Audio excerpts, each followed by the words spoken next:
അണക്കെട്ട് സുരക്ഷിതമാണെന്ന് സ്ഥാപിക്കാൻ തമിഴ്നാട് ഉന്നയിക്കുന്ന വാദങ്ങളും അതിനുള്ള കേരളത്തിന്റെ മറുപടിയും നമ്മൾ ഒരുപാട് കേട്ടതാണ്.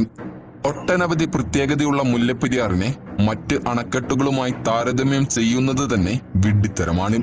കേവലം 50 വർഷത്തെ ആയുസ് മാത്രം പ്രതീക്ഷിച്ചു നിർമ്മിച്ച ഡാം 129 വർഷങ്ങൾ പിന്നിട്ട് കേരളത്തെ ഒന്നാകെ ഇല്ലാതാക്കാൻ തക്ക പ്രഹരശേഷിയുള്ള ഒരു ജലബോംബായി നിൽക്കുകയാണ് എന്നതാണ് സത്യം.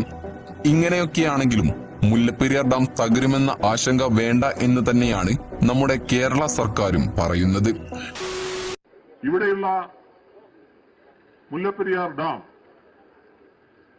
അത് അത്യന്തം അപകടകരമായ നിലയിലാണ് എന്ന് സാങ്കേതിക വിദഗ്ധരാണ് പറയുന്നത്. അത്തരമൊരു ആപൽ സ്ഥിതി നിലനിൽക്കുമ്പോഴാണ്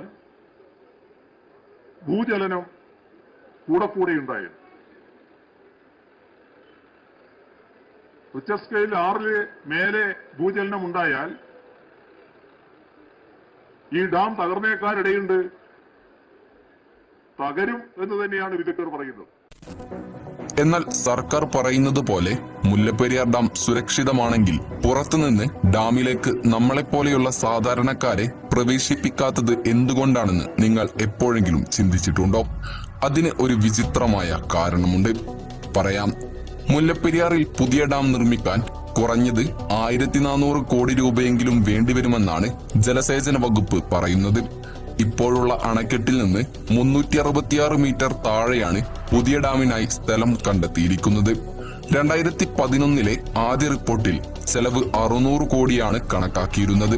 തമിഴ്നാട് അനുമതി നൽകിയാൽ 5 മുതൽ 8 വരെ കൊല്ലം കൊണ്ട് പുതിയ ഡാം നിർമ്മിക്കാമെന്നാണ് പ്രതീക്ഷ. പക്ഷെ പുതിയ അണക്കെട്ടിനെ ശക്തമായി എതിർക്കുന്ന നിലപാടാണ് തുടക്കം മുതൽ തമിഴ്നാടിന്റേത്. എന്നാൽ 600 കോടിയിൽ നിന്നും ഇപ്പോൾ 1400 കോടി എന്ന രൂപയിലേക്കാണ് പുതിയ ഡാം നിർമ്മിക്കാനുള്ള പദ്ധതി എത്തി നിൽക്കുന്നത്. പുതിയ അണക്കെട്ട് നിർമ്മിക്കാമെന്ന് കേരളം പറയുമ്പോൾ തമിഴ്നാട് ഇടയുന്നതിന് കാരണമുണ്ട്. ലോകത്തെ പഴക്കമേറിയതും ഏറ്റവും ഉയരമുള്ളതുമായ ഗ്രാവിറ്റി ഡാമാണിത്. ബ്രിട്ടീഷ് ഭരണകാലത്ത് 1887 നിർമ്മാണം ആരംഭിക്കുകയും 1896 പൂർത്തിയാവുകയും ചെയ്ത ഡാം വിശാഖം തിരുനാൾ മഹാരാജാവിനെ സമ്മർദ്ദത്തിലാക്കി തമിഴ്നാടിന് വേണ്ടി ബ്രിട്ടീഷുകാർ നിർമ്മിച്ചതാണ്. തമിഴ്നാടിന്റെ വരൾച്ച ഇല്ലാതാക്കാൻ വേണ്ടിയാണ് ഈ ഡാം നിർമ്മിച്ചത്. മുല്ലയാറും പെരിയാറും സംഗമിച്ച് ഒറ്റ നദിയായി തീരുന്ന നദിയിൽ ഡാം കെട്ടി വൈഗാ നദിയിലേക്ക് ഒഴുക്കിവിടാനായിരുന്നു പ്ലാൻ. അക്കാലത്ത് ഇന്ത്യയിൽ സിമന്റ് ഫാക്ടറികളോ സിമന്റിന്റെ ഉപയോഗമോ ഇല്ലായിരുന്നു. മണലും കുമ്മായവും ചേർത്ത സുർക്കി എന്ന മിശ്രിതമാണ് ഡാം നിർമ്മാണത്തിന് ഉപയോഗിച്ചത്.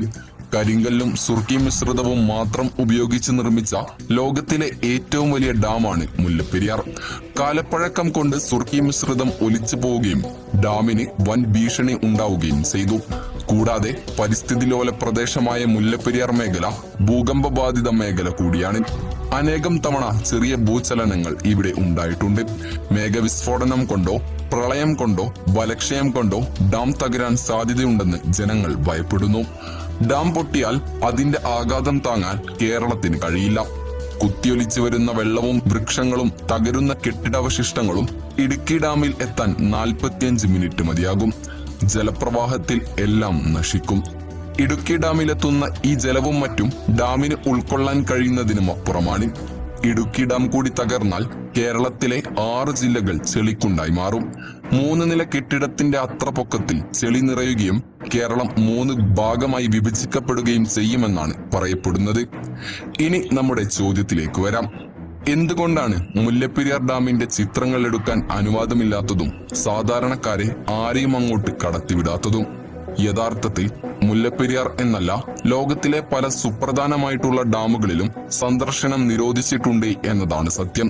അതിനുള്ള പ്രധാന കാരണം എന്താണെന്ന് വെച്ചാൽ, ഇത്തരത്തിലുള്ള ഡാമുകളുടെ ചിത്രങ്ങളോ മറ്റോ വ്യക്തമായി പകർത്തപ്പെട്ട് കഴിഞ്ഞാൽ അത് ശത്രു രാജ്യങ്ങളുടെ കൈകളിലോ ശത്രു പ്രദേശങ്ങൾക്കോ ലഭിച്ചാൽ അവർ ഇത്തരത്തിലുള്ള ഡാമുകളുടെ ഘടനയെക്കുറിച്ച് പഠിക്കുകയും അവകളെ നശിപ്പിക്കാൻ ശ്രമിക്കുകയും ചെയ്തേക്കാം.